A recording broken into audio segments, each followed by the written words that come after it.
Imagine awakening one day to the quiet but harrowing realization that you are not truly in control of your own life.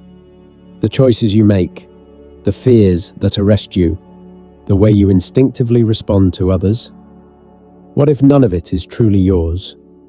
What if your actions, your beliefs, even your identity are being shaped by something beneath the surface, unseen, unacknowledged, yet always present? Carl Jung called it the shadow self, a hidden force forged in silence, rooted in the parts of you you've disowned. Impulses you were told to suppress, thoughts you dared not express, emotions you were shamed into burying. But denial does not destroy. What is ignored in the light grows stronger in the dark. Until you make the unconscious conscious, Jung warned, it will direct your life, and you will call it fate. This is not a poetic metaphor. It is a psychological law. The question is not whether you have a shadow. You do. The question is, who is in control, you or it? You may have felt it before. That unexplained burst of anger, that fleeting envy, that tendency to sabotage what you've worked so hard to build. These aren't accidents. They are symptoms, signs that something else is operating within you, something ancient, silent, and powerful. The shadow is not evil, but it is primal. It is every part of you that was once deemed unacceptable by your culture, your family, or even by your younger self. As a child, perhaps you were told not to be selfish, not to express rage, not to want too much. And so, you complied. You became good. You learned to smile on cue, to nod when expected, to please others before listening to yourself. But what you repressed never disappeared. It merely retreated to the unseen corridors of your unconscious mind. And from there, it began its quiet work, whispering through your habits, coloring your judgments, warping your relationships, hiding in your fears. You judge others harshly for flaws that reflect your own. You retreat from success because something in you feels unworthy. You fear failure not because it's real, but because your shadow tells you it confirms what you've always feared. You're not enough. Most men go their entire lives unaware of this inner battle. They think they are free, yet they are bound. They speak of self-mastery, yet they serve an unseen master within. This is the beginning of awareness, not comfort, not reassurance, but clarity. And clarity is the first discipline of the Stoic path. Here is the truth. The shadow is not your enemy. It is a part of you. And until you confront it, it will continue to direct your life from the shadows. So how do you face the shadow? How do you reclaim the authority you've surrendered? The first step is recognition. You must understand what the shadow truly is. This is where the descent begins, not downward, but inward. To Jung, the shadow is not merely an idea, it is a force, subtle, persistent, and profoundly real. It shapes your thoughts, your impulses, your relationships. Imagine the human mind as an iceberg. The visible portion above water is your conscious self, polished, presented, edited. But beneath the surface lies something vast, hidden, and far more powerful. That submerged mass is your shadow.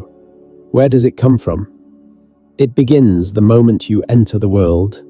From your earliest breath, you are told what is acceptable and what is not. If you cried too loudly, you were told, "Be strong." If you grew angry, you heard, "That's not how good children behave." If you spoke with confidence, you were labeled arrogant or self-centered. And so, you adjusted. You buried parts of yourself. You silenced desires. You repressed instincts. Not because you were wrong, but because the world demanded a version of you that fit its design. That is how the shadow is born, not from evil, but from rejection. But what is buried does not die. It waits. In the depths of your unconscious, it lingers, growing more potent the longer it remains unacknowledged. And one day, it returns, not as a whisper, but as a storm. Not to negotiate, but to take control. Avoiding your shadow does not make you more virtuous. It makes you more vulnerable to impulses you do not understand, to emotions you cannot name, to behaviors that sabotage your goals. Here is how the shadow commands your life without your awareness. Projection. You see in others what you refuse to see in yourself. If you were taught that anger is shameful, you may despise those who express it freely. If confidence was discouraged in you, you may resent those who display it. The traits you criticize most often in others are frequently mirrors of what you have exiled within. Self-sabotage. You destroy the very things you claim to want. That opportunity you missed, that relationship you ruined, that habit you never seem to break. These are not coincidences. These are the subtle chains of a shadow unexamined. It whispers that you are unworthy of success, that comfort is dangerous, that love must be earned through suffering. Emotional reactivity.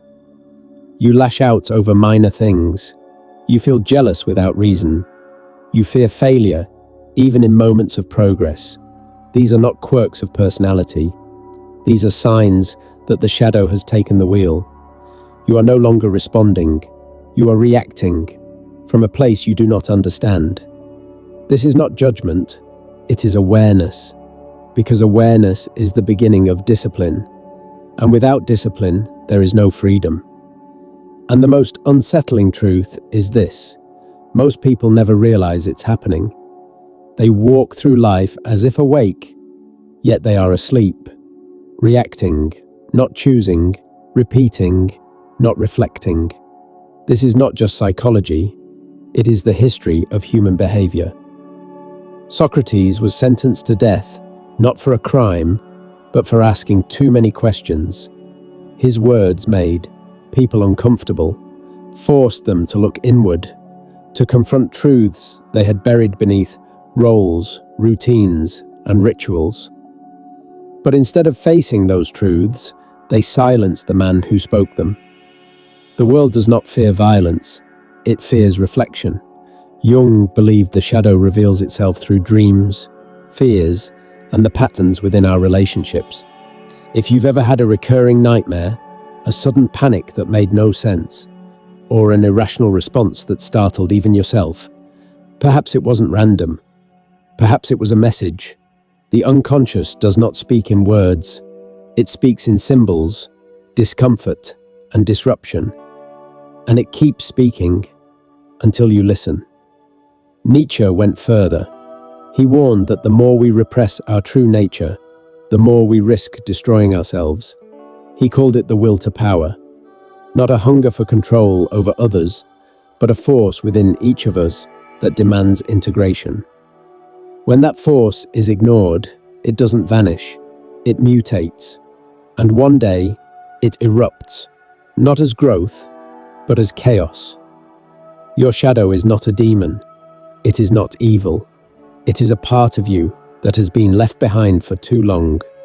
And like anything abandoned, it does not return quietly. The more you suppress it, the more it tightens its grip. The more you fear it, the more it governs your life. So the question remains, how do you take back control?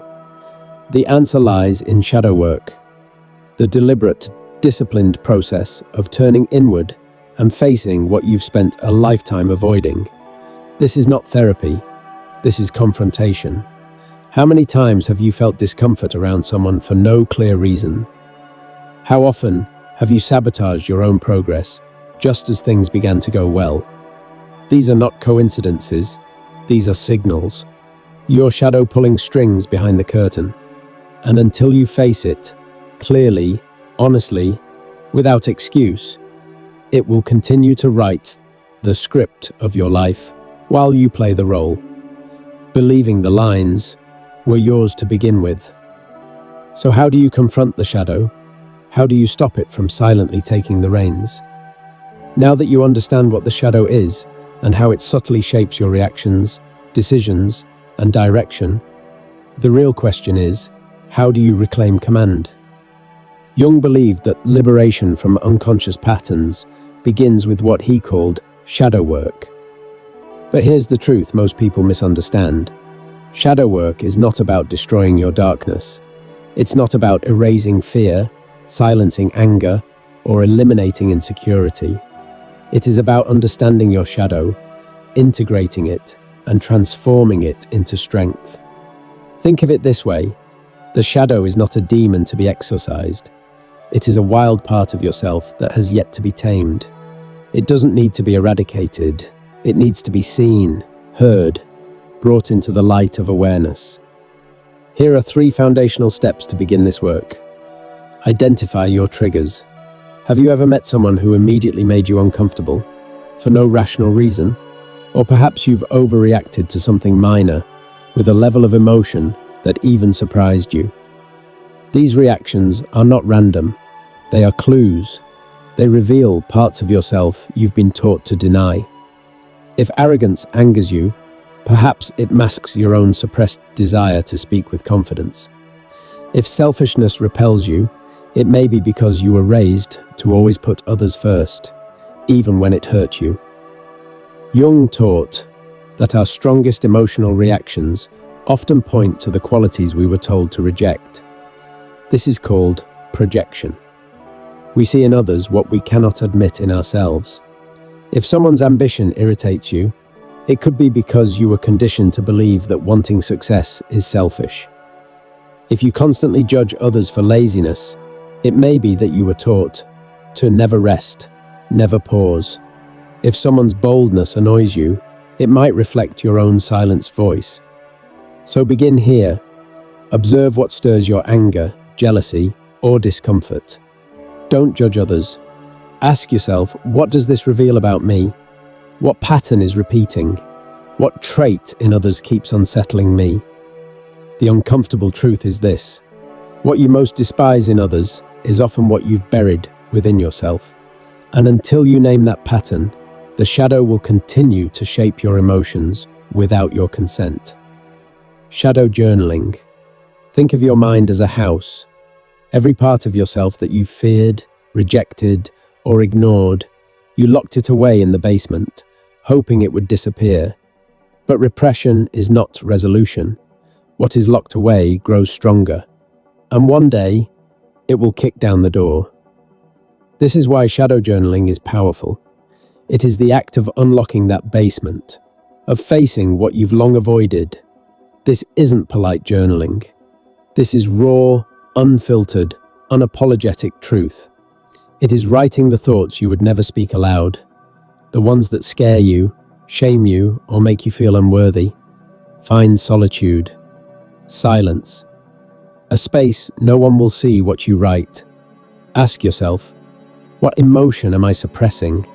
Then write everything, no edits, no masks.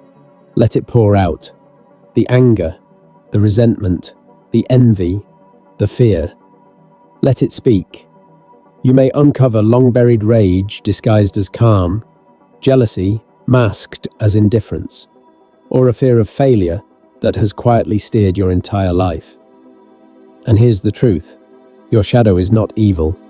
It is simply the part of you that was never allowed to exist. And the more you listen, genuinely, without resistance, the less power it will have over you. Integration. Most men fight the shadow. They say, I need to stop being angry, or I need to kill this fear. But Jung taught that real power doesn't come from suppression. It comes from union. The shadow is not your enemy. It is a fractured part of your wholeness. Like a neglected child, it only wants to be seen, not feared. And the paradox is this: the more you fight it, the stronger it becomes. But the moment you accept it, you take your power back. So what does integration look like? When emotion rises, don't suppress it. When anger appears, ask, why is this here? When jealousy stirs, ask, what does this reveal about my unmet desires? Speak to your shadow as a part of yourself, Say, I see you, I accept you, but you don't control me. That simple act of awareness transfers power from the unconscious to the conscious. Now, use the energy. Turn anger into action. Turn insecurity into self-awareness. Turn fear into deliberate courage. Because here lies the secret. The moment you stop fearing the shadow, it loses its grip. You do not become powerful by pretending the darkness isn't there. You become powerful when you walk through it, awake, aware, and unafraid. Shadow work is not about becoming someone new, it is about becoming whole. The truth is this: you are not only your strengths, you are not only your light, you are also your darkness. And until you embrace that fact, you will never be truly free.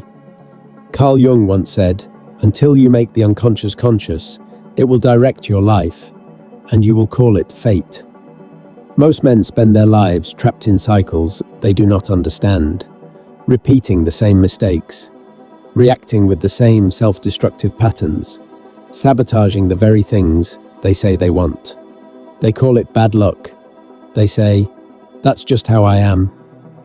But it's not fate, it's not misfortune. It is the shadow, operating from the depths of an unexamined mind. Now, you stand at a choice. You can ignore the shadow, pretend it doesn't exist, and let it run your life in ways you'll never fully see. Or, you can face it. You can integrate it. You can use it as fuel, not for chaos, but for clarity. Not for destruction, but for discipline. Because the more you repress your darkness, the more it rules you. But the more you embrace it, the more you reclaim your strength. This is the truth. The shadow is not your enemy. It is the doorway to self-knowledge, to grounded confidence, to transformation. Not by escaping who you are, but by returning to everything you were never allowed to be. And from that place of wholeness, there is no fate you do not choose,